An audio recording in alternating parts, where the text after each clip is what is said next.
Good evening, everyone. Welcome back to the Voice of Reason. We're calling Mufc Realist TV. It's Monday today, and I'm tired. I am absolutely furious, and I just want to dust off this weekend blues and focus ahead, because that's the only way you can go forward. We don't look back in anger like the Oasis song. You know, what would you be as a human being if you just look back in anger? You will only be bitter. You can always look forward as an individual, but as a global community, we got to address the question: are we in crisis? Are we? Because apparently media is spinning the plate, is saying that we are in crisis, and that it's kind of feeding your mentality, your weakness. Manchester United is facing a very difficult week. We have Bayern away. That's what we're going to talk about. We have Burnley away a little bit later on the weekend. Hence, we need to come together as a global community, like today, to show a little bit of love and support and respect. You know, it's not been easy for the past 2 weeks. I know. You know, I feel it. Personally, I feel it too. Glazers are spinning their agenda, you know, in a way, back the manager, hire the new manager, give him a little bit money, you know, give him a little bit of a shirt signings, and we fans get giddy, you know. But come to second year, they turn off the tap. We qualify into Champions League. They don't back the manager. They give him 100, 120. And what are you going to do with 120 million in this market? Inflation. Nothing. You know what? Second season come around and we sack the manager. And then we hire the next shiny thing. And you guys are screaming, sack the manager, because you fell for the Glazer trap. Yeah.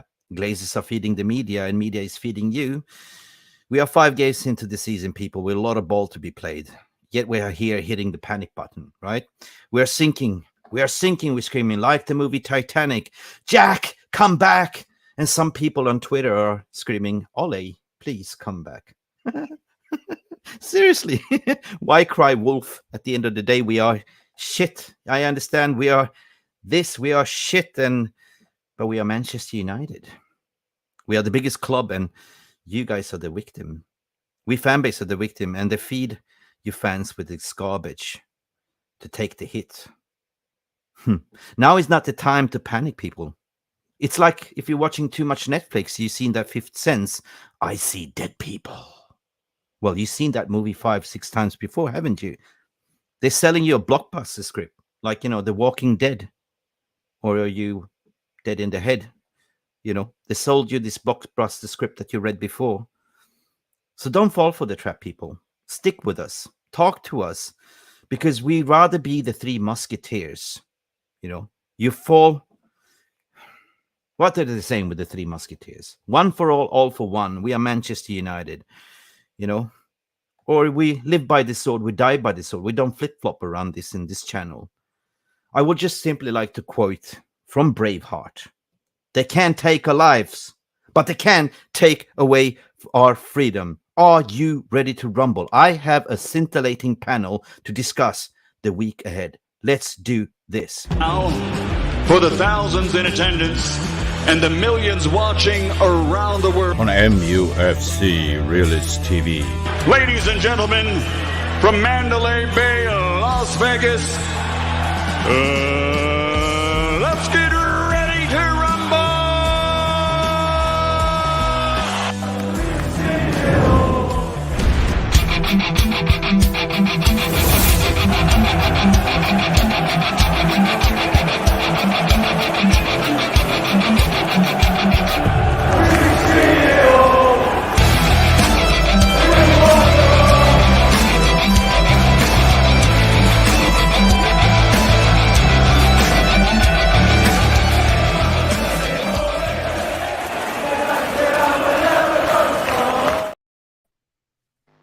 We are back and we are cooking. And what's going on with this layout? Papi, I can see you. Where are you, Phil? You're hiding behind the Champions League. Papi, we need your power energy. How are you doing, my friend?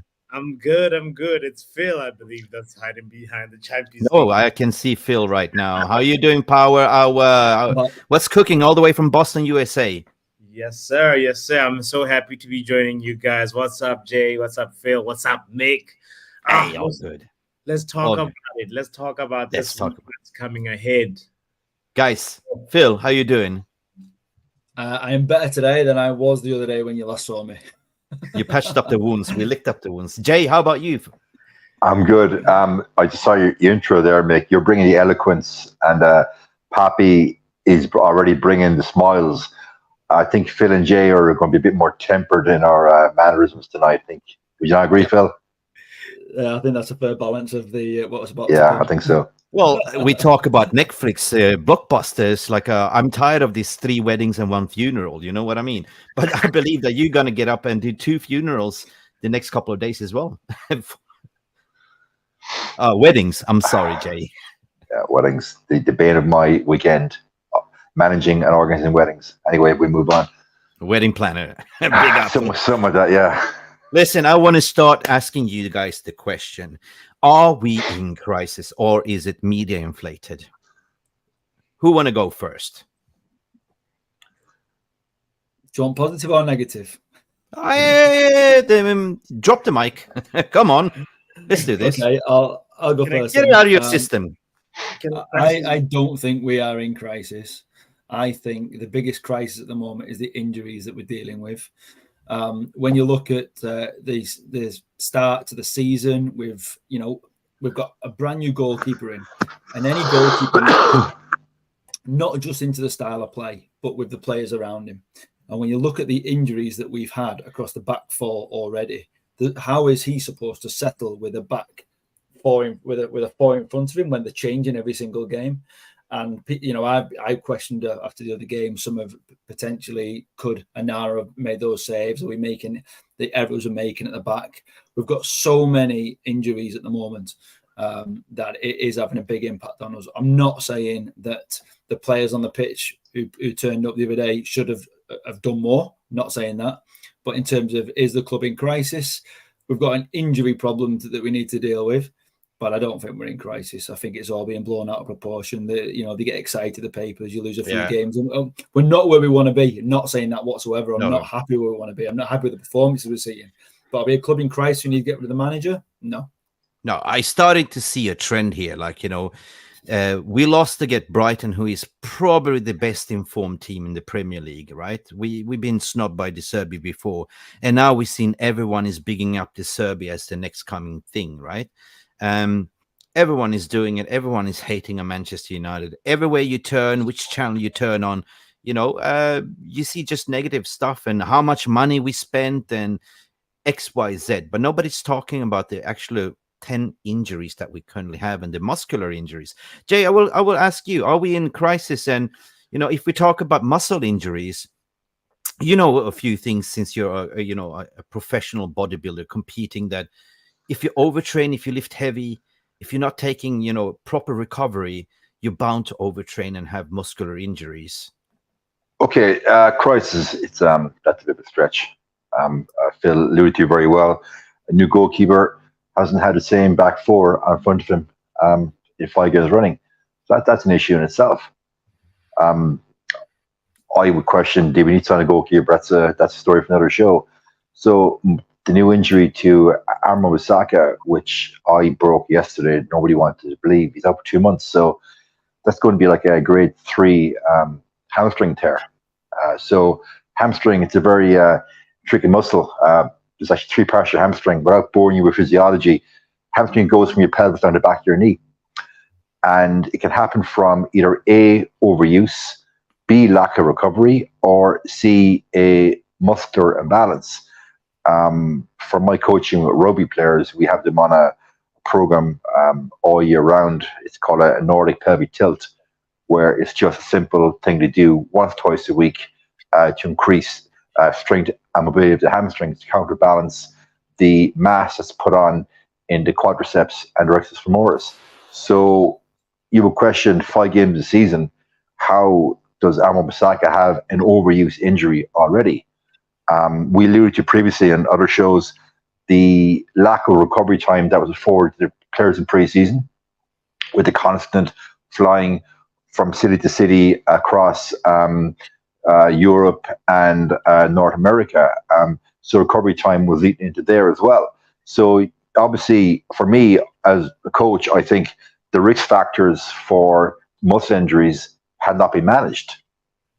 That's in a very simple terms, guys. I don't want to get too intricate and lose people, but there are risk factors for most injuries.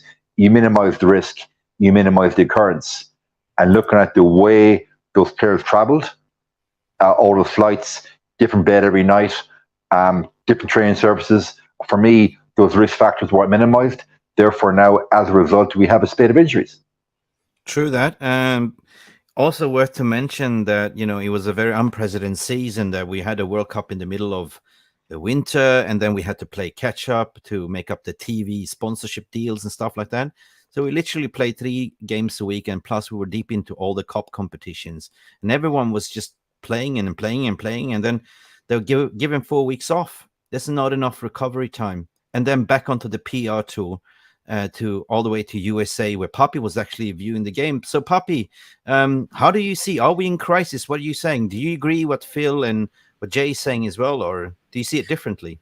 Yes. The injury situation is a crisis. There's no doubt about that. I think Chelsea is also another team that's also facing probably a slightly larger crisis than us, but we are one of those clubs that has, like, it goes from the likes of Varane, Mount, Luke Shaw, Amrabat, now Wan-Bissaka, as we just talked about, Kobe Mainoo, and Malacia, Amad Diallo, Tom Heaton, some of those players are important players and important pieces in Ten Hag's system. And I think what he's trying to do. So it's obviously delaying our progress. It's obviously a little bit of a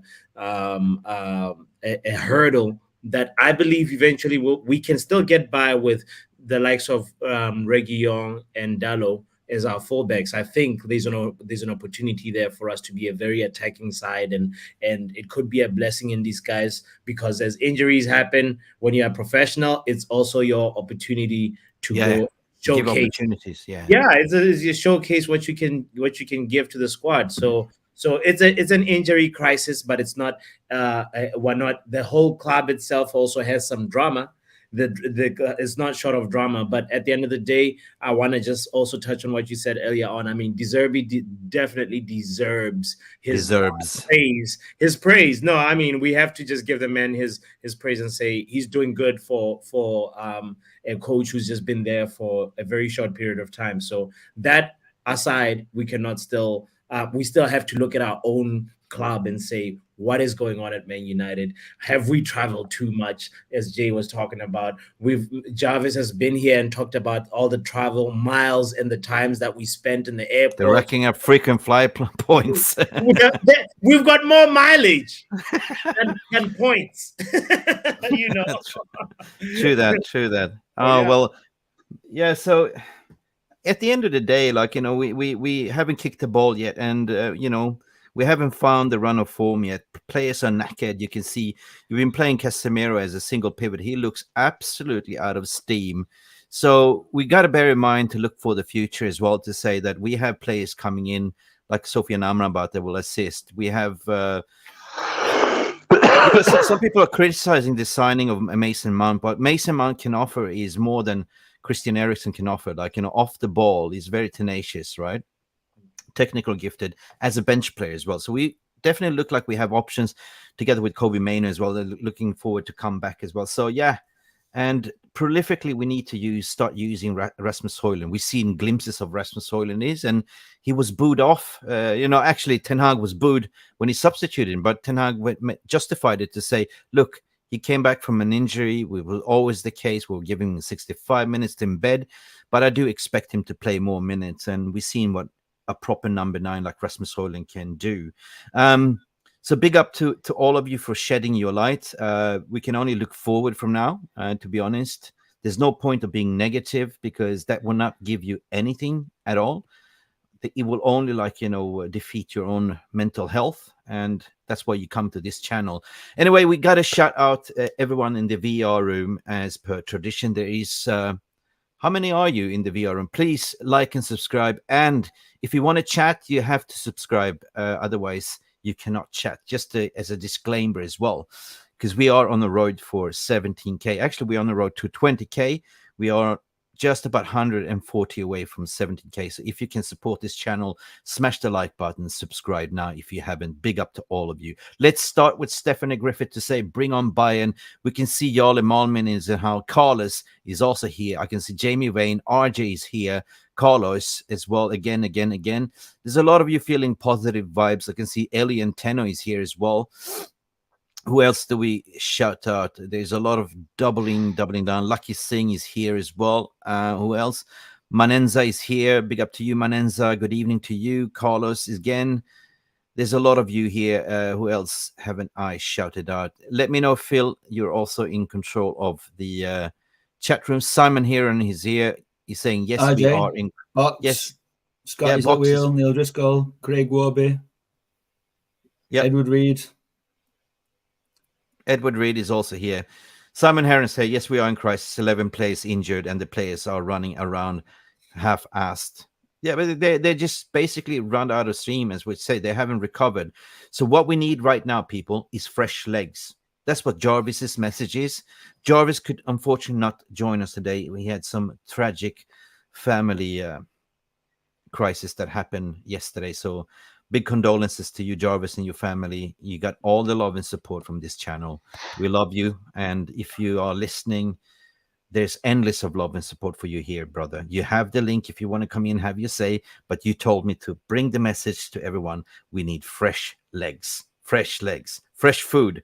Guys, big up to all of you. It will take forever if we're going to shout out everyone. Scotty at the wheel. Welsh girl is here. Jarvis. Oh, sorry. Casemiro's performance is slipping. Big up, Jarvis. You're here watching, sending you lots of love. Casemiro's performance is slipping, a key position where backup is scarce. He's crucial, but not at his best. As we saw last season, we was out. The recruitment is on the Glazers, 100%. Elian Tenno is also coming in with a super chat. Big up, Elian. You are saying, what are you saying, Elian? Peter, big up for you for your donation. Where is my thingy, Bob? Hang on. Thank you, Alien. Jump flat jockeys, living on strict diet, travel everywhere. This is tired travel bullshit. Seriously, McCoy blows this. I'm not going to say the word because of the YouTube algorithm, Peter, but I can read. It's similar to opposite to our dog, if you know what I mean. Meow. Anyway, thank you, sir. Anyway, guys, we got to talk about it because I recognize it's late. I recognize that some people have to go to work, and I want to talk about the latest Glazer story, right? Before we kick on the show, right? So bear with me. I'm going to bring this to the stage. Can we see this? Are you there with us? Can you remove Kev McGee there as well? Well, stories came out today, and for you guys that's been following this podcast, we've been doing educational platform, over 70 videos over 11 months, laying down the overall educational groundwork regarding the sales takeover and the financial predicaments and all that stuff. And, you know, it's clear and obvious that if it's Rain Group, they're not communicating to the British mainstream so-called sports journalist or Fabrizio Romano to break the story. That is one logical piece that you have to put in your mind. The one that will get this exclusive is the business publications in terms of Reuters and Bloomberg. So don't shoot the Bloombergs down or Reuters. At the end of the day, what this sports journalist is trying to do, according to my opinion, guys, if you can agree with me, they're looking for the biggest scoop of the century. They're utilizing Manchester United as the gravy train. So therefore, I've been always saying that from a business financial perspective, you will expect to hear something at the latest November. Why I'm saying so? Because the physical financial year, or at least the planning for the physical Q1 2024 starts always in October with the board directors and the financial planning.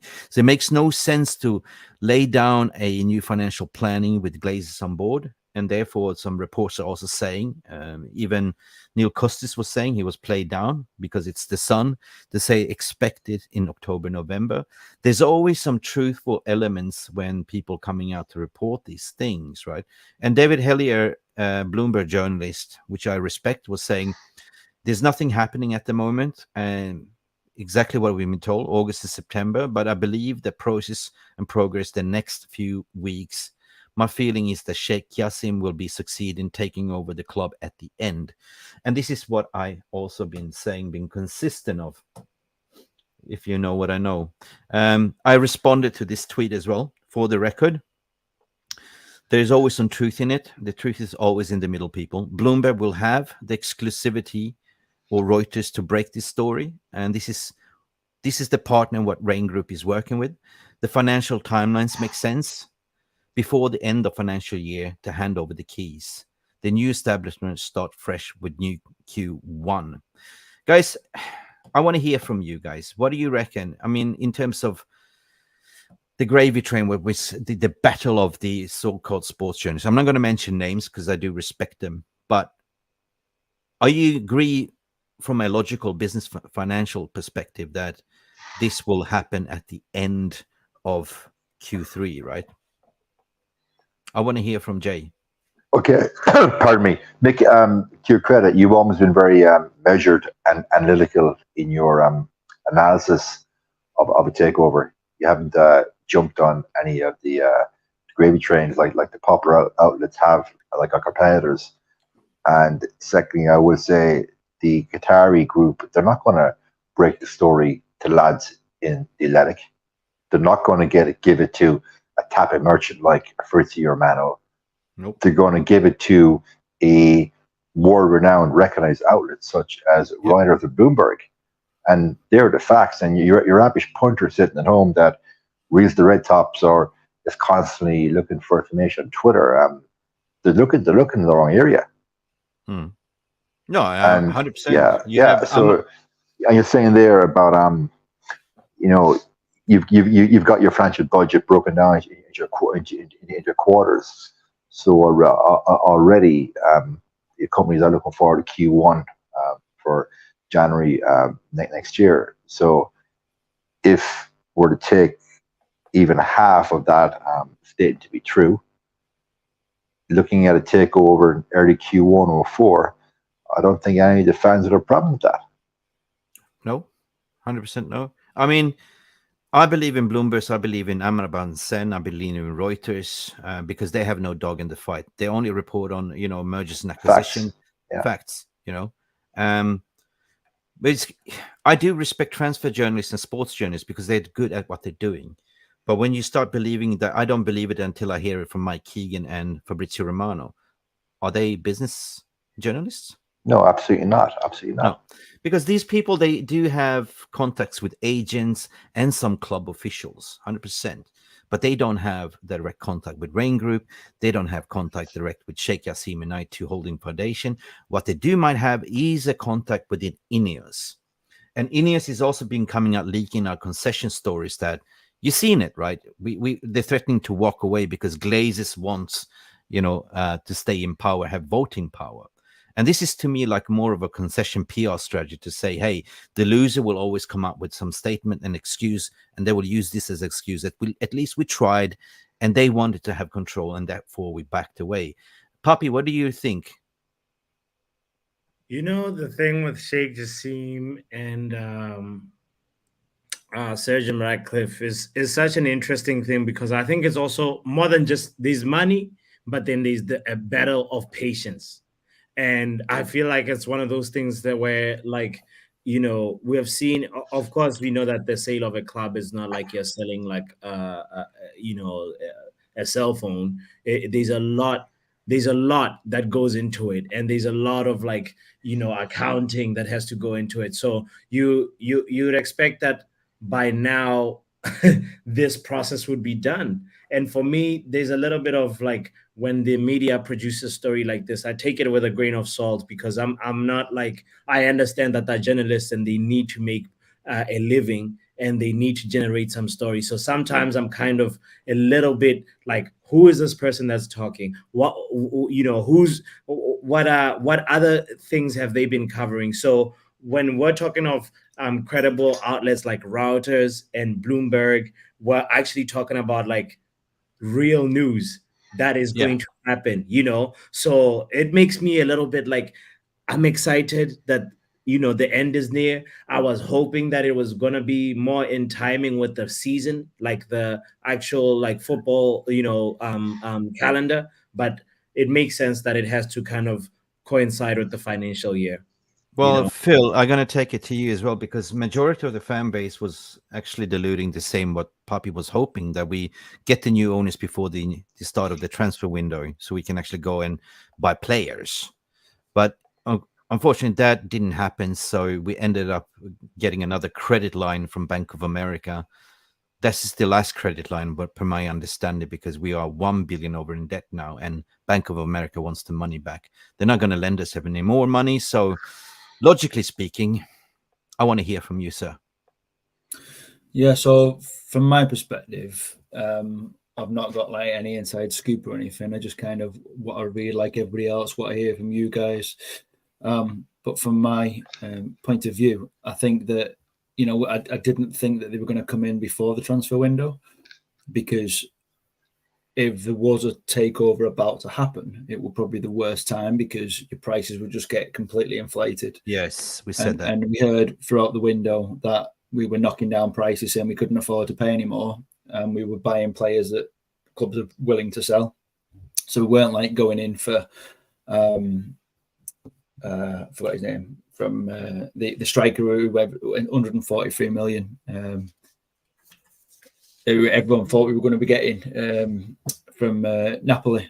It begins with O, can't think of his name. Osimhen. There you go. Sorry, Victor Osimhen. This was one we were linked with Osimhen, with Kane, with all this money that was coming. Yeah. And then it just didn't happen. Just didn't happen, no. I think if it's going to happen, it's got to happen soon. They can't just, any business, no matter how much they're going to make from the sale, can't afford to just keep losing, because the more that they're losing, the more they have to keep asking for. Yeah. So to me, it's got to come to a head very soon, because it's got to come to a point where any new potential buyers are going to go, hang on a minute, you're losing this much. We're not going to pay you that much for it. So it's got to come to a head soon. Okay. Before we close that topic, I want to come back to all of you and the VR room as well. For me, as a business acumen, as a somebody that has a lot of experience in these kind of matters, I think that the sales process is actually on time. Looking that it's a multi-billion-dollar deal, to be honest.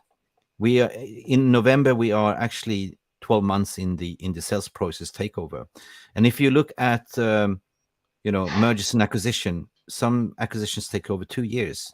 100%. On the other hand, people were saying, well, hang on, Everton got sold very quickly, but it was sold for peanuts.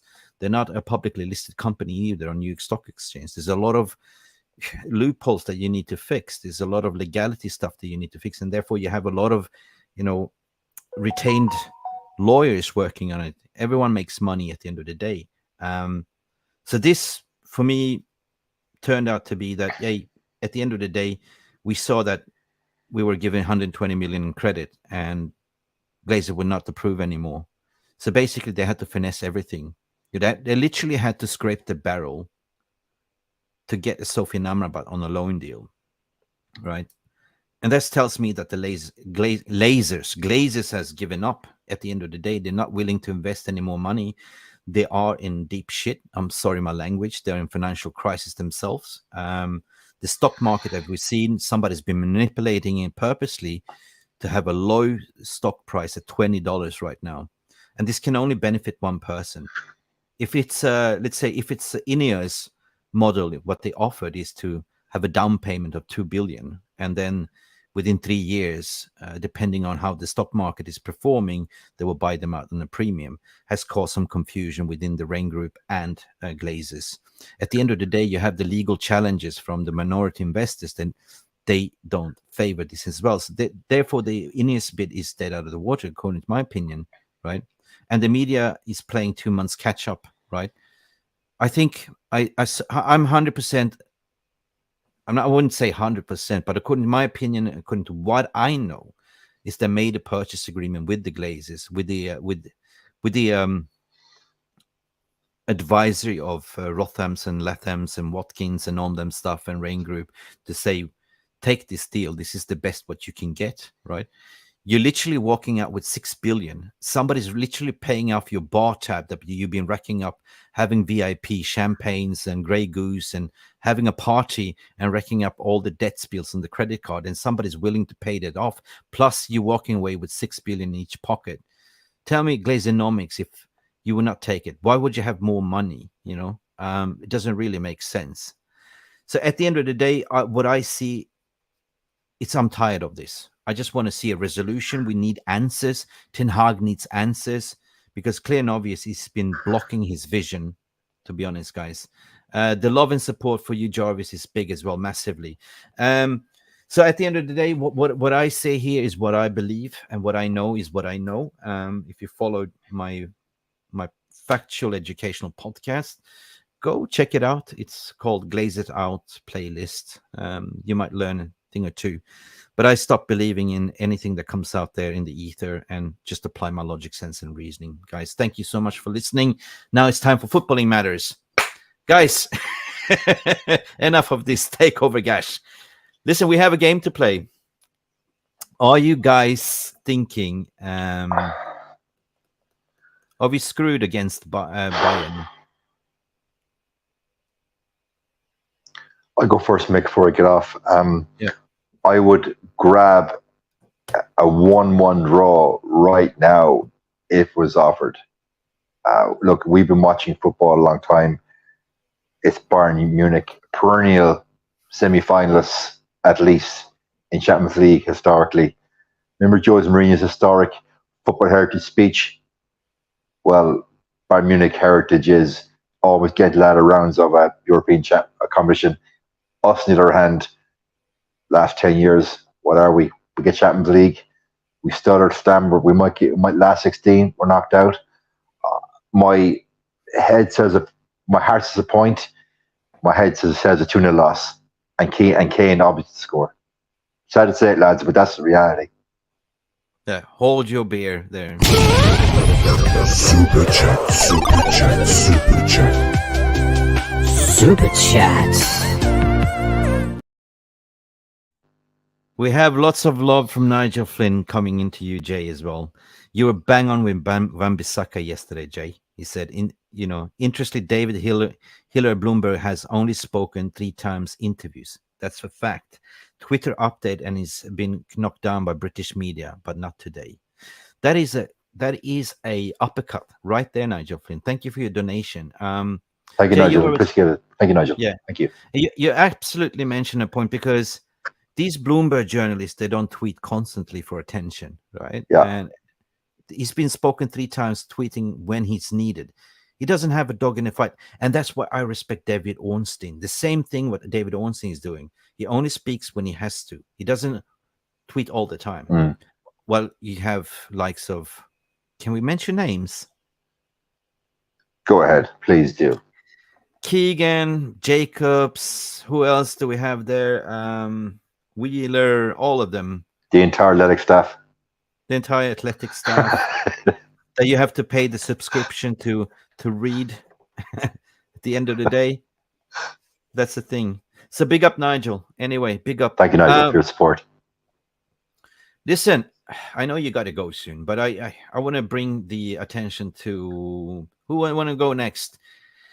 How giddy are we? Do you think we have a chance against Bayern? Papi?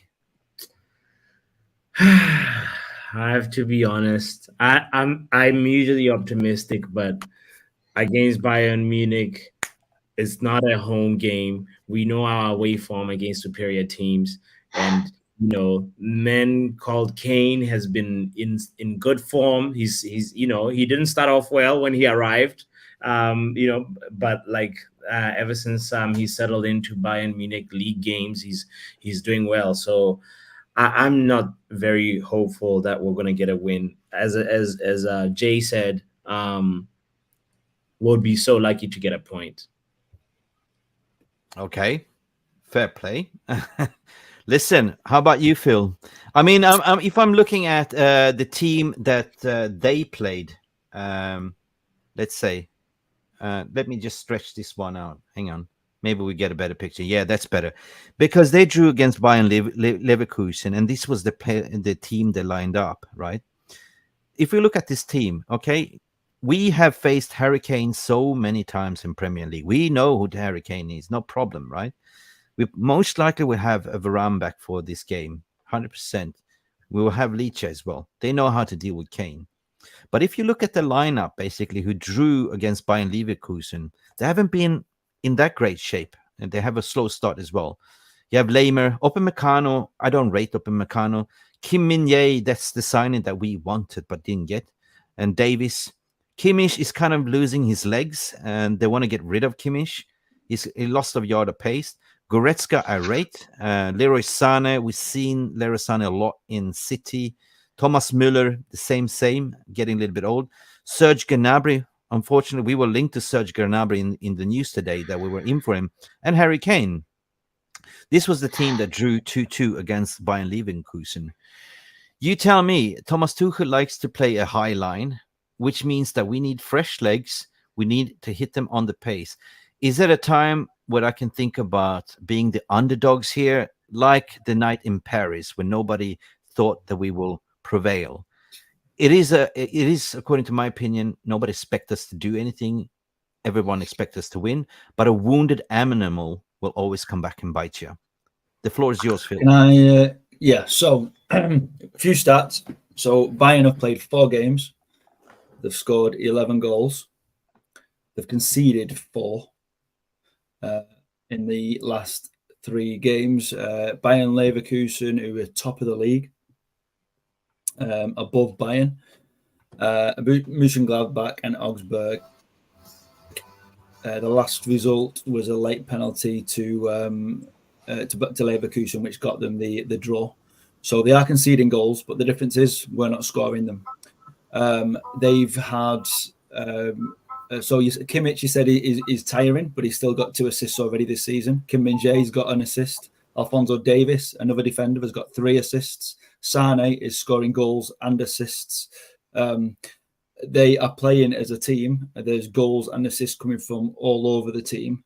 We can't pinpoint one player who we need to stop. They are rotating their squad, winning games, scoring goals, creating opportunities. Kane has only not scored in 1 game. He's found his feet quickly. Sane's linking up with him. We've conceded. We've scored 6 goals in our 5 games. We've conceded 10 goals, 8 in our last 3 games, and we've got 6 different goal scorers. That is the only. So we've scored 6 goals, 6 different goal scorers. So am I optimistic? Not at all. Yeah, big up. Uncle Jimmy, welcome to the show, my friend. You've been on a long stream with the Danny Devils in the details. Yeah, I have. Yeah, it was a long one. Lots to talk about, isn't it? Too much going on at the club. So any stream's going to be lengthy, unfortunately. Yeah. The situation. Did you speak about the game whatsoever? I know, Jay, you got to go, so maybe I should go with you, Jay. Yeah, Phil, just by the way, I'm going to be bowing out to Phil's superior knowledge and analysis on Bayern Munich. Phil, that was excellent. Well done, mate. Really enjoyed that. Thank you. Okay. Good night, guys. See you all soon. Good night, Thanks, Jay. Good night, mate. See you on Wednesday for the post-match. Big up, Jimmy. Welcome to the show, my friend. How are we feeling? Are we getting a little bit more positive today? No, but you know me. I always, I'm an analyst by nature. I like to look at everything that's happening. I don't just look at how bad things are. I also try and look at what could have been different in my eyes. Do you know what I mean? So yes, everything's bad. Yeah, we're not playing well. But we can see exactly where things are going wrong, and I think that's a good starting point. Because for me, when we get Amrabat with his legs coming back into the team, that's going to make a big difference. Because the Premier League's all about the midfield. I keep saying this. It's like a song on repeat in the Premier League. You lose the midfield battle, you lose the match. Simple as that. Yep. There's no 2 ways about it. It's different in other leagues. In Italy, Jimmy, they can play through the wings and they can still win games. It doesn't work like that in the Premier League, because teams in the Premier League are very good at forming a defensive structure. They can hold that shape, especially the teams in the lower side of the table. That's their strength, is being able to defend and then trying to find a an opportunity to hit you on the counter. So, you know, that's how you play in the Premier League. And if your midfield is not clicking, you have no chance of winning games at all. And that's the problem that we've got. So positively for me, we know exactly what the problems are. So we can see where the difference is going to be when certain players come back into the fold. But negatively, obviously, is the team is looking bad at the moment. Really, really bad. Embarrassingly bad. Yeah. Listen, positive note, Papi, jokes aside, you know, we have reinforcement. We are 4 in the midfield now. If you look at the screen, we just received a reinforcement in Jimmy. Welcome to the stream. Listen, Papi, talk to us with your power hour analysis. There is a slight chance because Royden Frost is saying Kim Min-jae hasn't been great either. They haven't even. I don't watch much about Bundesliga, but what I've seen and what I've heard is they have also a slow start to the season as well. Mm-hmm. I take it back to Champions League lights when Bayern was playing Man City, and we saw that there is also a vulnerable player in that defense line who is called Upcutmekano. So Upcutmekano. Yeah, we know that if Rashford is able to actually, you know, drift in, that is he'll be the first center back that he meets, and you know, he's most likely going to, if the distribution is right and the phase of play is right, we might be able to get a penalty from Upcutmekano. And it's just one of those things where I believe if Ten Hag starts with Hojlund as well, again, like I'm excited about that. If we're gonna just sort of just look at the things that could potentially happen, we'll have phases of play that obviously are in our favor, and it's just a matter of just finishing the dinner. Because Bruno will serve, and obviously Christian Eriksen, and as we said, there'll be the fact that we have Varane back as a boost. That's a very, very good confidence builder for Man United. But at the end of the day, we need our forwards to finish that dinner. So I'm praying that Rashford, Hojlund, please do your job. Okay, Papi, I have a suggestion. We have a Hojlund. He will do an Upcutmekano. Hey, that would be great. There you go. He will have Upcutmekano for toast there. I have to say, Mick, the thing that's worrying me is Leroy Sané versus Serge Reguilon.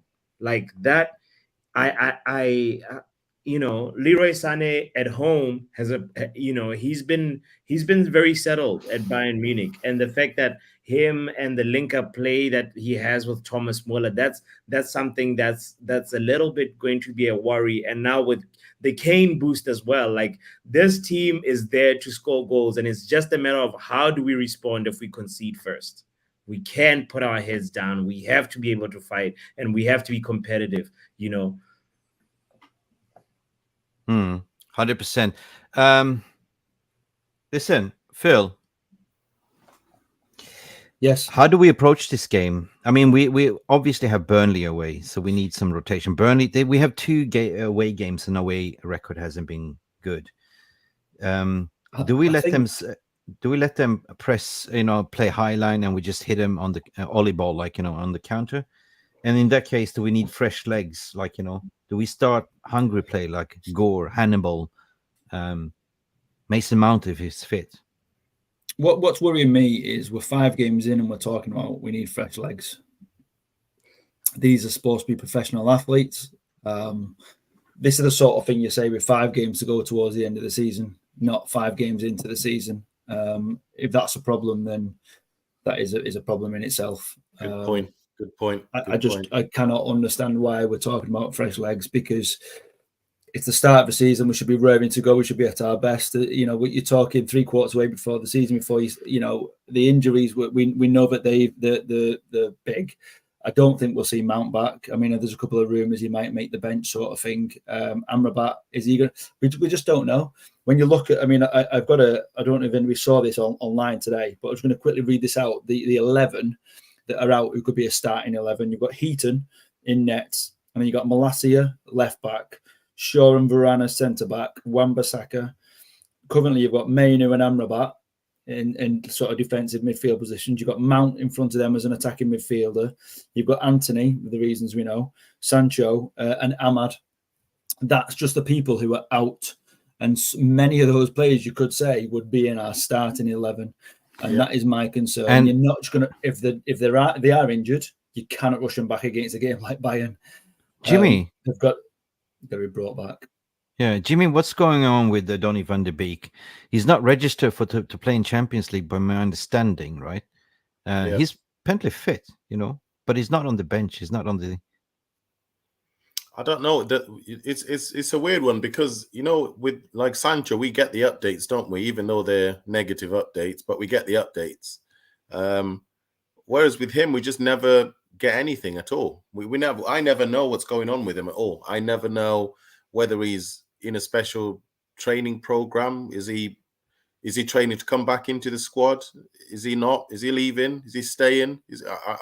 I don't know. We never get any updates with him. His camp are quite bad at managing his relationship with the fan base. Yeah, true. Sancho's camp, for all his faults, they've been quite good at trying to, because they've advised him obviously to leave the post up on his page, which shows his character, and and that's been good for him. So that's why he's getting so much positive feedback from some people about what he did. So.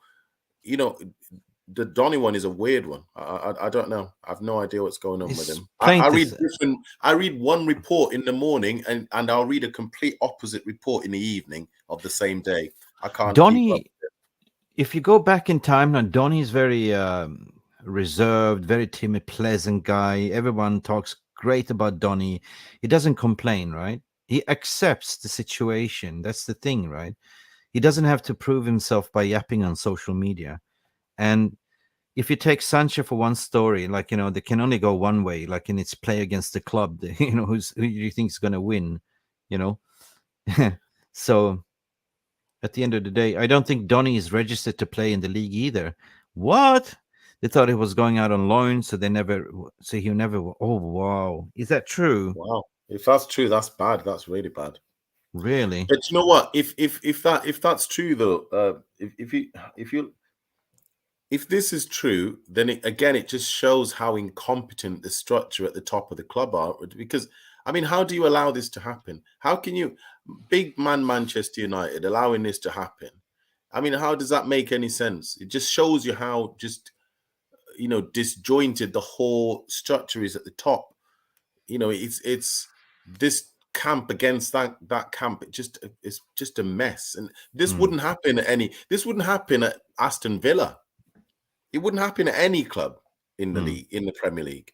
Yeah, big up Rich Sports for coming in the chat. So it's a real shame that our club is coming to this. And again, it's the Glazers. They need to go. Just get out, because it's all trickling down, and it comes to plays into the squad. It plays into selections. It's horrific. It's horrific. It's not going to get better until they leave. And I don't think people understand that how negative the Glazers are when it comes to what they're doing with Manchester United. They are a horrible force for our club. These guys are, even I know there's been reports now saying that there's a lot of work happening in the background or whatever. I still don't believe that that's the case. I still think the Glazers are going to toy with our hearts. At the moment, they're almost just taking a piss now. They're just trying to torture us. They don't communicate with us. Even the worst run clubs in the Premier League, their ownership speaks to the fans. We don't hear from the Glazers. They don't talk to us, so we don't know. So we're guessing, we're speculating, and that's coming down into the dressing room. All these issues is because of all the uncertainty at the club at the moment, and I think that's not going to change until these guys are gone. And that's Pannel in VR room. There's always a saying. There's a famous saying that silence is golden. And this is the Glazers' tragedy. You kill people with silence in any type of relationship. If you're silent, people are going to get pissed off. People are going to wondering if you're not speaking up. Of course, it's going to create a divide and conquer and guesswork, right? So you're absolutely correct there, what you're saying there, Jimmy, right? But even if we get new ownership, 100%. I did a rant after the game, and I said we will never win under this new ownership, and sacking the manager is not the answer. We had David Moyes didn't last long. Then we have award-winning pedigree in Louis van Gaal. That didn't work either. Second year, he got sacked. We put him with the Jose Mourinho, award-winning guy as well, right? He got back second year, same cycle, sacked, Then what? Ole Gunnar Solskjaer. Well, if we put Ole Gunnar Solskjaer, he's a, fan favorite, class of 99, yay, bring back the positives. Yes. What happened? He got sacked, right? Ragnick came in, did suggestions that we do an open heart surgery. What happened? Well, they appointed a fake director of football, right? There is no communication between the manager and the director of football.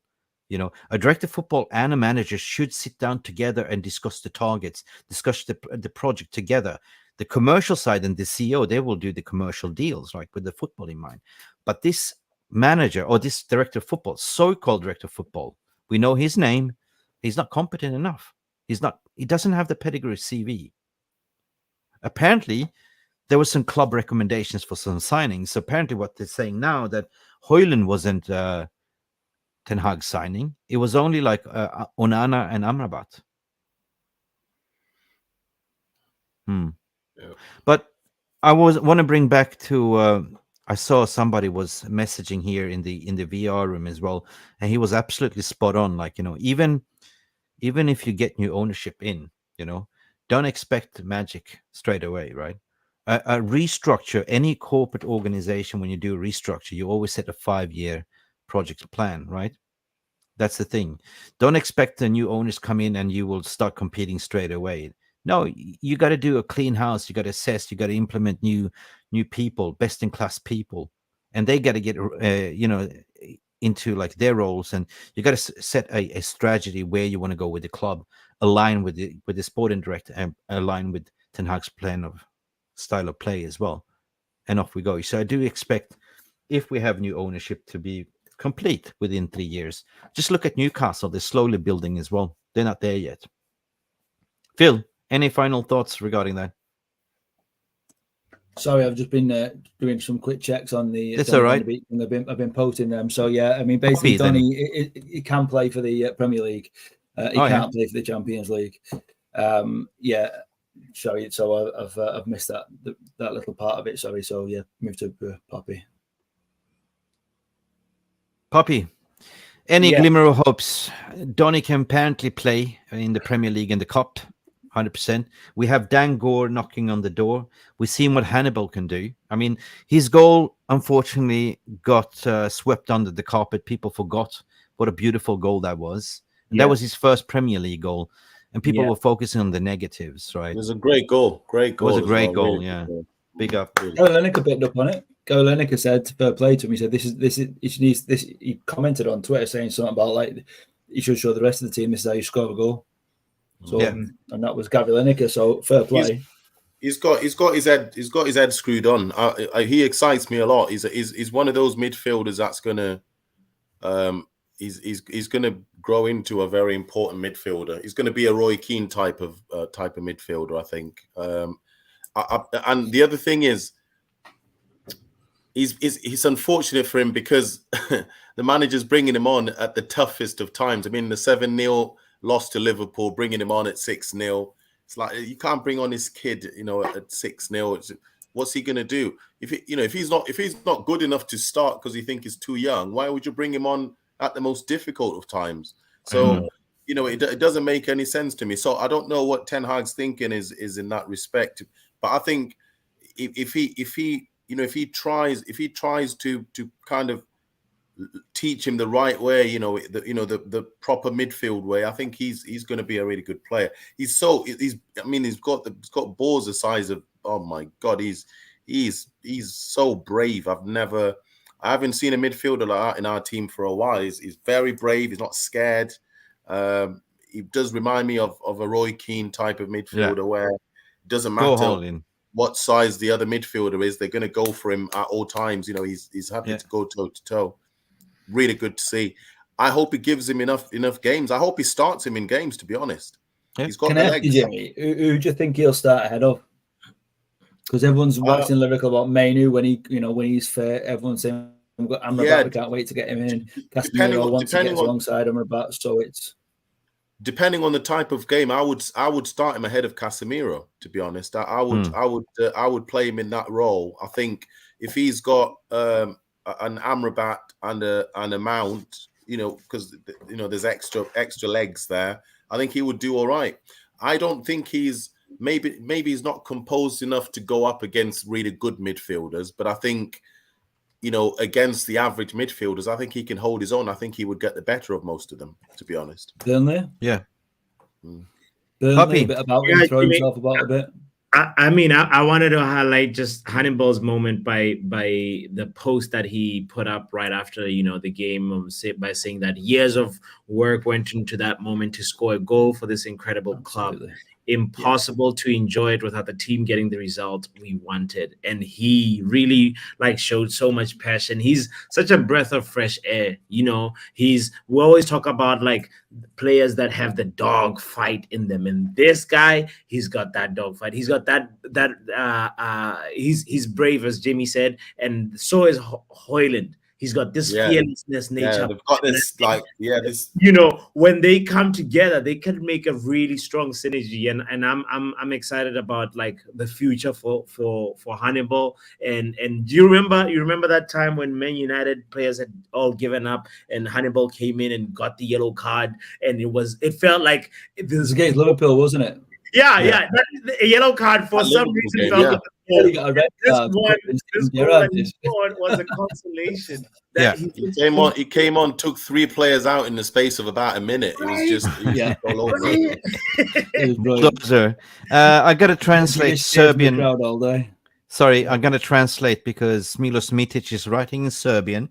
He said Manchester hasn't changed the playing style for 10 years, which is a catastrophe for me as a supporter.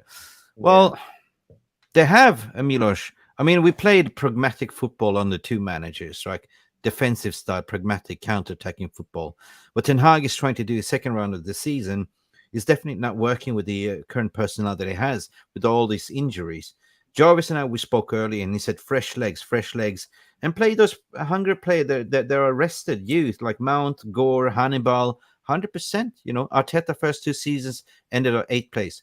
3rd season, 4th. Erik Ten Hag and the Cup in his first season finished 3rd, and the toxic fans screaming Erik Ten Hag. That's it. You got to call a spade. You got to see. That's a good comment. That's a very good comment. To be very good. You got to see if you got to see it for what it is, guys. And we are not in a crisis. It's in the beginning of the season. The way I see it, we have reinforcements coming in as well. We played shit football 100%. We did. The scoreboard don't lie. The table don't lie. But yes, it's too early to judge the table. I will say this, and again, I said it on No Agenda. For me, like I've said, the positive I'm seeing is I can see what needs to change, exactly what needs to change in midfield. I can see exactly what's missing, right? What's making it not work. We can see it. So because we know, I'm hoping that the manager's seeing what we're seeing, because sometimes Ten Hag seems to see other things that we're all saying, well, why are you doing that? But he's the manager. He's in his position because he is a football manager. So let's trust what he's doing. Yeah. But I hope he's seeing what we're seeing in the sense of we know exactly what he needs to change in midfield, but he's going to have the balls to not be so stubborn and accept what needs to change and make that change. Because he's so stubborn, and that stubbornness is going to cost him dearly if he's not careful. So he needs to be brave. He needs to make the changes that need making, and hopefully, at least we improve. We're not saying it's going to work, it's going to change the world, but at least we improve the football. Yeah, and that's all we're asking for. I was looking yesterday. Big up for mentioning that. Flex's show, the United View. He had Ajax on, the Ajax fan supporter, the big giant guy, and he actually spoke facts. He knows Ten Hag's system in and out. And he said, you guys must give him time. And he's basically saying his biggest weakness is his stubbornness. He needs to make substitutions earlier. That is his weakness, because we played well against Brighton the first 70 minutes. We were like a dogfight over them. But the Serbi figured out the diamond, and made a little bit tweak and start playing like, fullbacks a little bit wider and bombing forward. He didn't sort of react on that. So he needs to learn how to react and adopt quicker, like Mourinho used to do, like second half. If it ain't working, sub, right? Don't wait to 65. Don't wait to 85. What is supposed a player do, like coming in from the 85 minute? You just get him warmed up. Give them like an at least 60-minute, 50-minute if it's ain't working, right? I mean, that's one thing about Mourinho. Mourinho was happy to take players off 25 minutes into the game if it's not working. Yeah. And in the Premier League, see, the Premier League is such. Yeah. It's such, the margins are so thin in the Premier League that you have to make the most of every single minute of every match. And if it's not working, don't. For me, his timing with substitutes has been off for me, in my opinion. Sometimes it's been. I mean, why are you leaving Rashford for so long when he's clearly not performing? And I'm the biggest Rashford fan. People know I've done whole spaces just defending Rashford. But if he's not playing well, take him off. I'm sorry, just take him off. Put someone else on. And if you're going to put someone else on, don't. You've got. Just some changes are so shady that I'm thinking, oh, come on, we're not managers, but in the Premier League, that's not going to work. I know it's not going to work. Okay, it's not going to work. He doesn't see that sometimes. And I'm conscious about time, so I have to move on as well. Thank you for sharing that, Jimmy. I wanted to throw one final thought to the VAR room and for you panelists as well. I was thinking about it today. Some people are saying we have regressed, but I would say that a lot of teams within the Premier League have improved. It's getting more competitive. I mean, even the lower league tables, like, every game is a very competitive game. Even going away to Burnley is a tough game. What's your thoughts and feelings regarding that, Papi? Man, every game is a tough game. It's actually, when you look at the fact that, for me, guys, it's part of just trying to be real and trying to actually look at the facts head on and say, what team are we playing? Onana and our defense has not really had a time to really solidify. We've had injuries like that hampered the progress, like that where we could have been right now, So 10 shots on target is what Onana has faced so far in the Premier League, and 7 of those have gone in, 70%. Now, Bayern Munich played Bayern Leverkusen as we were talking, and they had 9 shots on target that game. They have guys like Leroy Sané, guys like Kimmich, Kane, I'm nervous. It's a nervousness that's really based on like the facts in front of me. Go ahead, Mick, please. Yeah, well, it's not always the goalkeeper's fault. Like, if you compare the stats to David De Gea, we had a solid defense back then that was working.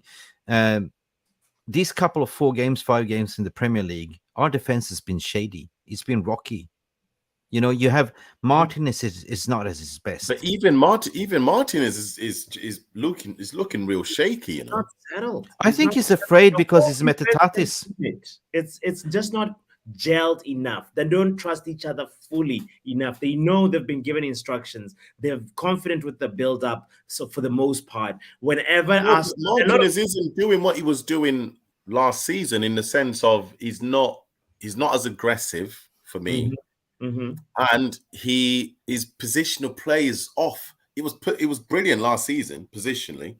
He was amazing, and now he seems to time things wrong all the time. How much of that is missing Varane? Because we spoke at the top of the show just before I came on, Jimmy, about the fact of all the changes we've had in the back four. We've not had the same back four in any game this season. So every player, some players play better with others. Like, if you go back to Rio and Vidic, you take one of them out of the equation and they're not going to have the same game. They worked well together. Okay. So are we missing that? Also, I want to add on how much you said something, Jimmy, like, he's not going 100% in each duel and tackle.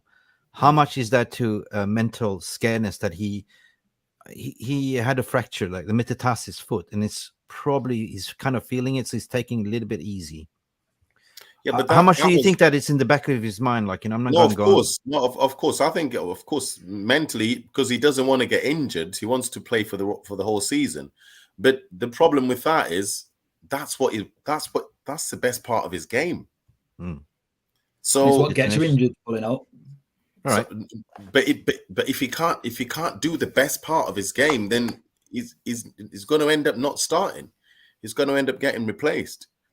Because from what we've seen, what's happened to Donny van de Beek, we know that he can drop these players that he's bringing from Ajax. He can drop. They're not, they're not invincible. They can be dropped. Donny van de Beek. So. Absolutely. This is for me. I think it's going to be that's how I see it anyway. That's how I see it. Okay. Hey, hold your beer. Super chat, super chat, super chat, super chat. Thank you, Nigel, with another €10 super chat. We appreciate you. Thank you so much, sir. Point one. I hope this is relevant, lads. It's not just a team that needs to unite. David Hillier did a great interview on United Channel in summer, 100%. A different United Channel today wouldn't even call, 100%. That's the thing. I trying to, yeah. Sorry. Continue, Mick. I didn't mean to interrupt you there. Sorry. David Hillier did an interview with the paddock. I remember that clearly, and nobody else has been trying to bring on those kind of Bloomberg journalists, but instead you've seen the likes of, I don't know. I don't want to mention names. I don't want to slag, David Hillier is the one who's written this story about the takeover. Yeah. What I do respect is whenever I see Kieran Maguire and David Hillier, like on the paddock or Friends channel, the paddock, I tend to listen. I tend to respect, right? But then if you look at other channels, they bring in Ben Jacobs and all the sports journalists talking about the takeover. For me, it's just like somebody just taking a crash course in finance and start talking gibberish at the end of the day. So I do understand, Nigel, at the end of the day. Big up for your super chat. Thank you for your donation. Guys, I'm conscious about time. I know it's late. We are on the midnight vibe. Roydon Frost is saying Man United still have 5 more injuries, and there's the injuries in the key positions against injuries affects tactics. No matter how good you or any coach would battle, will 11 injuries. Somebody that speaks footballing. I can see you, Roydon Frost. But guys, I want to continue as well because we are getting deep down in the stream. We're running over time. And it's time for us to come together to do it.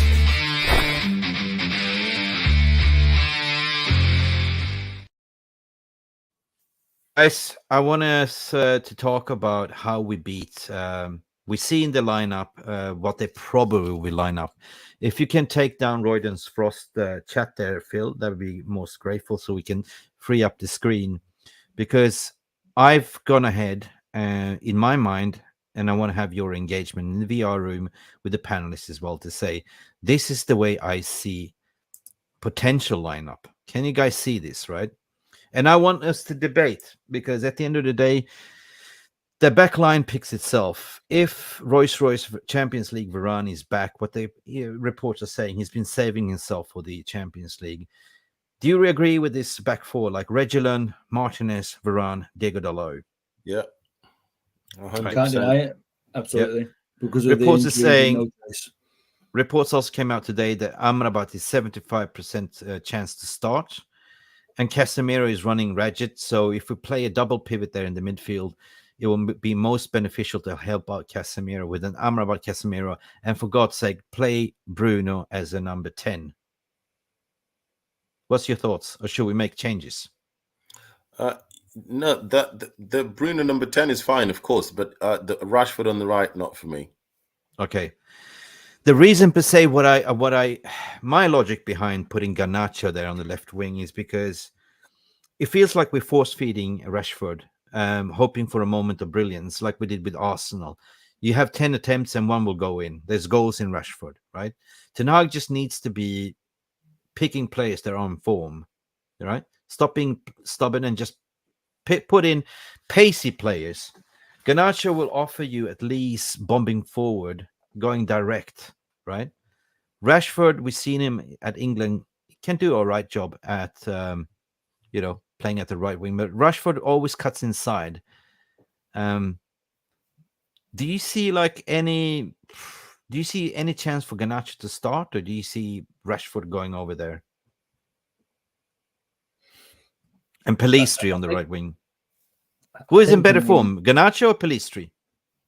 Well, we only see Garnacho, don't we? So we can't really comment on Pellistri much. For whatever reason, Ten Hag just doesn't. Based on the cameos, though, Pellistri looked more. Yeah, looks great.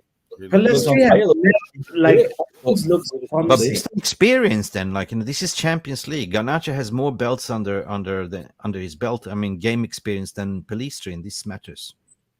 Yeah, but if it's not like he's not starting, is he? He's not going to start. I mean, we know he's not going to start, but just give him quite a lot of minutes. I think he wants to play more because I think he's got a lot to prove to himself.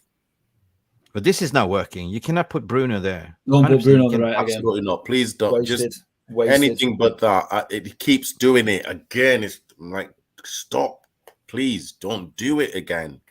How about this formation? Painful to see. It's horrible. Garnacho, we don't see Garnacho on the right, though, do we at all? How about these interchanging? How about the interchange?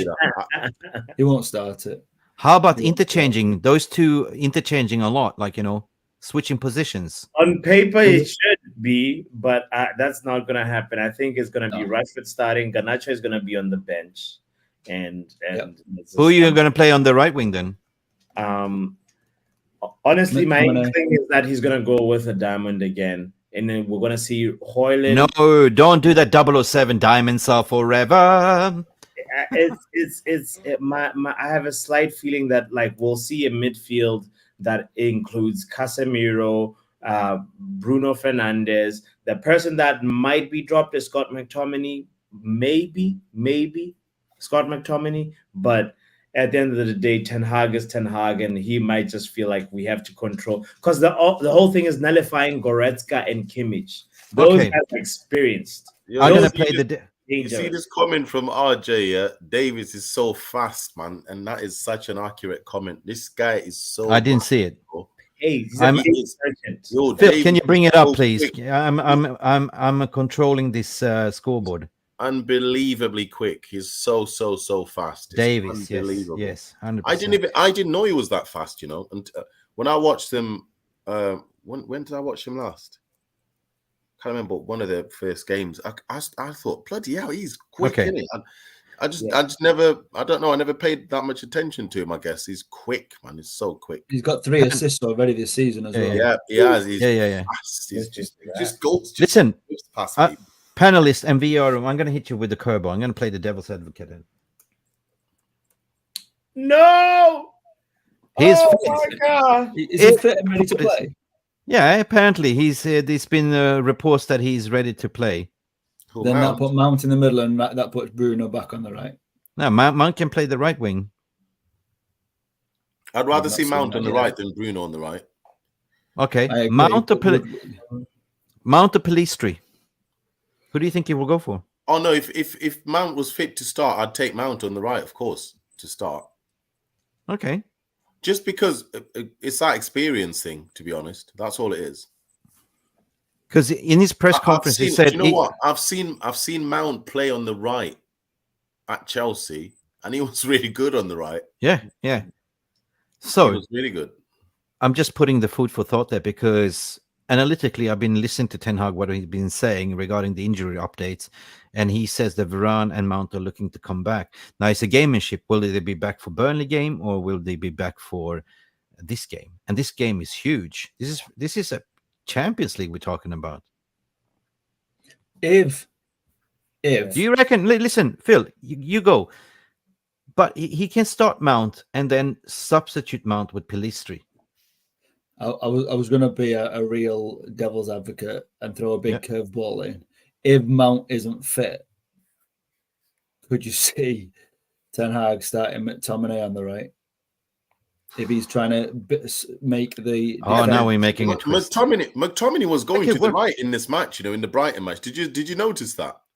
As a right winger, yeah, he's going, attacking. No, He's McTominay attacking. he kept going to the right. They kept swapping. He kept going to the right. What's the VR room saying? Give me a minute. I'll go back to small screen. Yeah, sorry, I'm just looking at this lineup builder here. So this is my thought process. Reed saying Hojlund, Garnacho, Pellistri, Amrabat, Hannibal. Hannibal can play there on the right wing. Hannibal can play there, apparently, yeah. I've not seen him play there, but apparently he can play there. Hannibal on the right wing. Good shout. I go for that.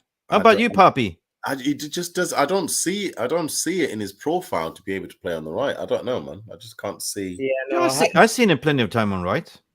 I doubt it. I doubt that will happen. I can't see that. This is one of those things where I feel like Ten Hag, might surprise us with. He has an opportunity to surprise us because it's one of those things. It's an away game where anything can happen. We just have to make sure that we concede first. All right. So we have one natural winger available who should start. But I was just saying, clip this.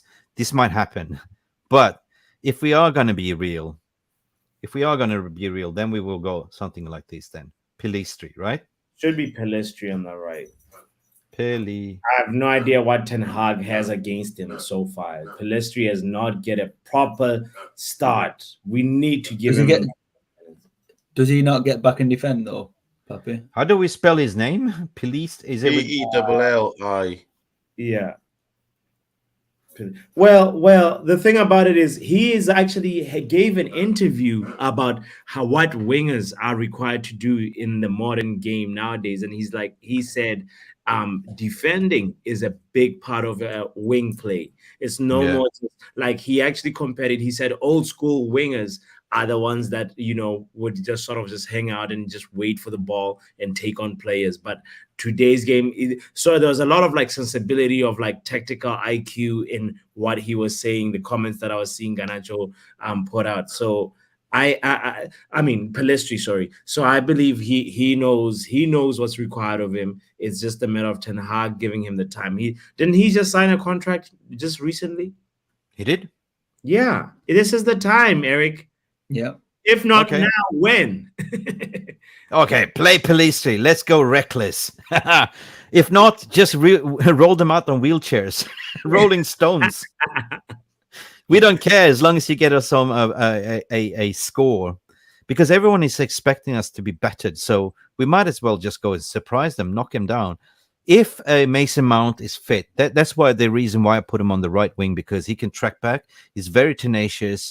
I found the quote that I was just paraphrasing, and I like to just say Pellistri on defensive tasks for a winger. He said it's very important these days. Today, wingers not only have to attack, they have to defend. Before, we used to say, I'm a winger, or I only do attack. But today, you have to defend the same way you attack. That's why I had to train in Mexico, because players have to do all these things in modern football. So, there is Edward, stop trolling us. Ten Hag will not play Maguire on the right wing, mate.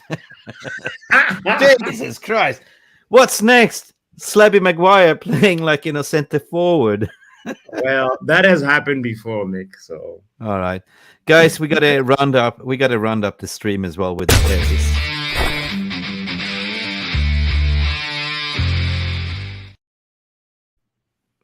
The moment everyone has been dreading for, people. We're going in as underdogs. Can we do the night in Paris? Can we do that? Nobody expected us to come to PSG and get a result, and we went victorious.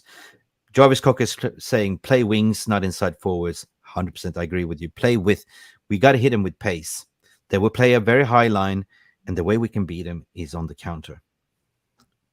Guys, let me know your score prediction. Phil, I start with you. Oh, no. They've scored minimum of 2 goals in every game this season, and I don't think that's going to change. I think they're going to score at least 2. If we got away with a draw, it'd be a miracle. But I think we can score. And I agree with absolutely 2-1 is my result. Is my to Bayern or Manchester? But it's to Bayern. All right. Alien Tenno is going 4-0 I'm Bayern. going with a realistic one. What my heart says is 2-1 United. What my head says is 2-1 Bayern. So, Royden, are you meaning 2-1 to Manchester United? That's positive, not 2-1 to Bayern.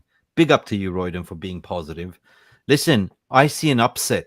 For some reason, a wounded animal is the most dangerous animal you can face. Yeah?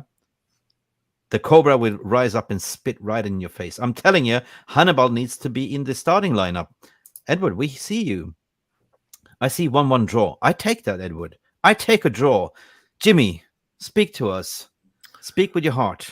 I'm going to be optimistic and say a 2-2 draw because Yes. I get your point about the fact that they're scoring at least 2 goals in every match, but they've conceded quite a lot as well. So conceded 4 in 4. That's for them. That's a lot. That's conceded 10 in 3. Well, I understand that, but that's why for me a draw is optimism. That's my concern. I'm gonna be optimistic and go for a draw. Okay. I think a 2-2 draw. But also, you know, when I've watched them, it's not like everything's working for them. No, it's not. They've got some weaknesses. You can catch them on the break, and you know, in bits like that. I mean, especially this last game, the 2-2 one that they've had, which they probably should have won, to be fair, because they missed a hell of a load of chances. But yeah, I think 2-2 draw. I'm being optimistic, but I think that'll be lucky. Thank you, Craig Warby, for a super sticker. I love the optimism. Thank you, mate. Thank you, Craig. Okay, what's next? What are people saying? Papi, speak with power and energy. Okay, so I got the power. I'll reference what Phil said and say my heart and my mind tell me different things. So connect the anatomy again, like, you know, the remember this? They're not connected in this moment because follow your heart. I'll follow the heart. The heart says it'll be a 1-1 draw. But the thing is, yeah, Bayern haven't been really clicking, but like they have Kane, who is always a threat, even in corner situations, for example. Bayern scored from a corner kick versus Bayern Leverkusen. Munich scored, you know, and we're so horrible at corner kicks. When we do watch alongs, Mick, it's always like my heart palpitates anytime when it's our attacking, when we're doing. You know, Where's my roses? I completed a full watch along for the first time in my life, and that was thanks to you. Where's my roses? I don't have my. Where's my? Come on, hit that soundboard. I don't have it today. Oh no, okay. 2-1 United. Hojlund and Rashford will score. Big up, Craig Warby, guys. I hate to break it to you, I got to be reckless here. I see an upset, and it's not going to be a loss. I see a draw, but I agree with Edward Reed. 21. Okay, that... Edward. What are you 21-0, 15 goals for Flabby and 6 for Evans.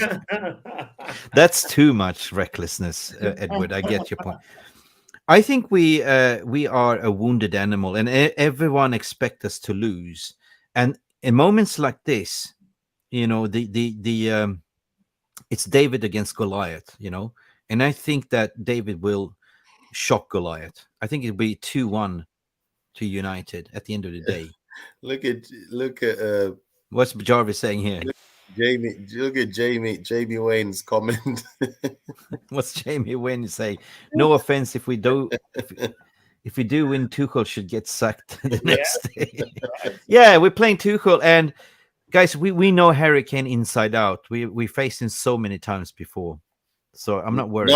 Not like this. We ain't never faced him like this. I promise you. Yeah. And we haven't faced Harry Kane with a limitless supply of balls in the box, my friend. I'm telling you, we have not faced this Harry Kane. This is going to be torturous. Yes, we need Amrabat and we need Varane.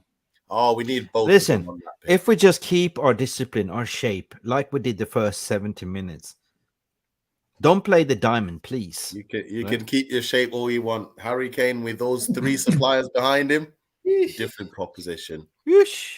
Okay, so we are scared. Bad proposition. We are scared. Yes, I'm very much scared.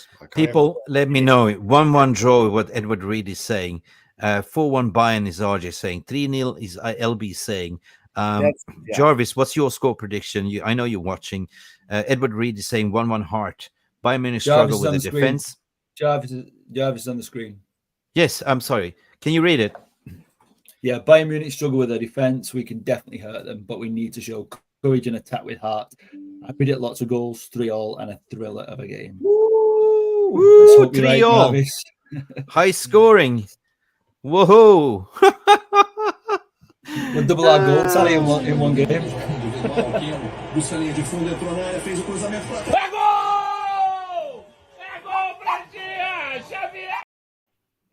See this dog spinning 3 times, but for Manchester, 100%. Big up to all of you. And we are actually playing Wednesday night. It's not Tuesday night. Well, Liverpool has to wait for... No, not really. Casemiro loves this Champions League music, 100%. And I'm going to remind you something, just to remind you what we are facing.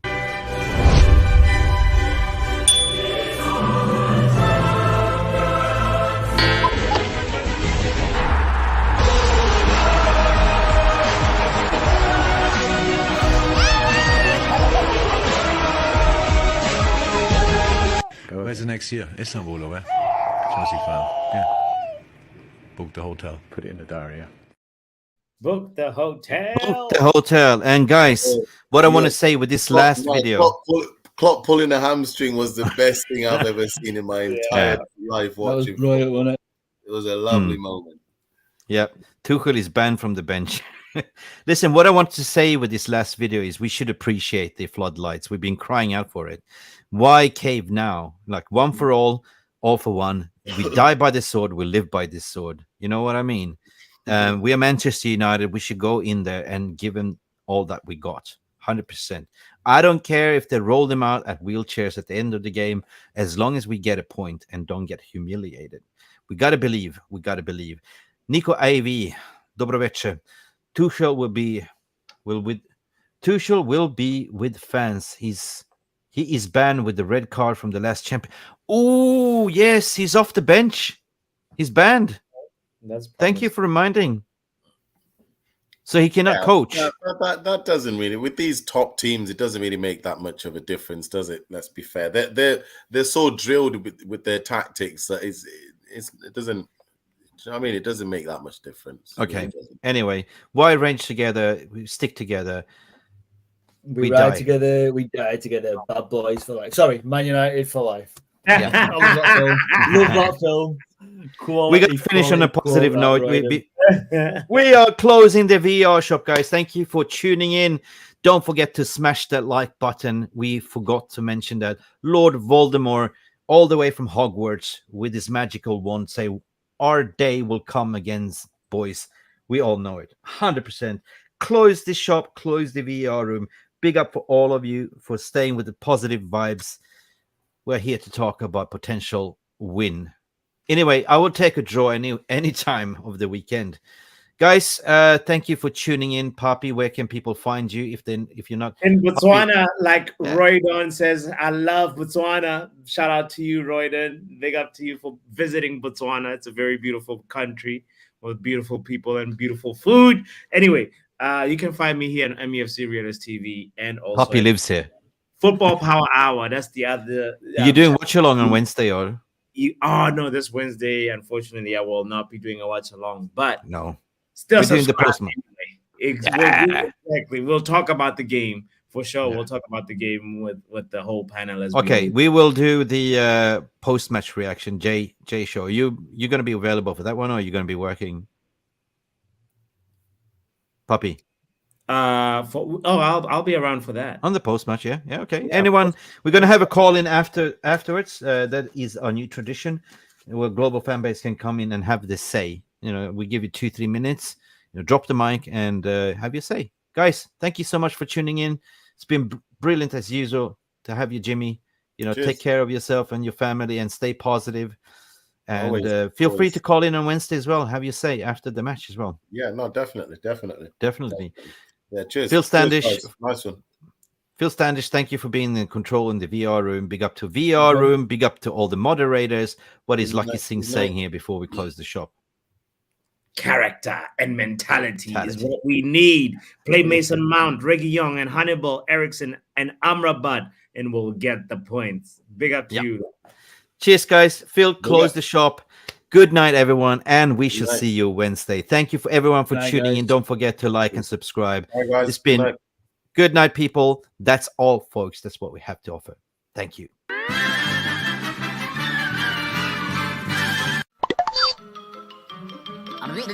That's all, folks. Thank you so much for stopping by and watching MUFC Realist TV.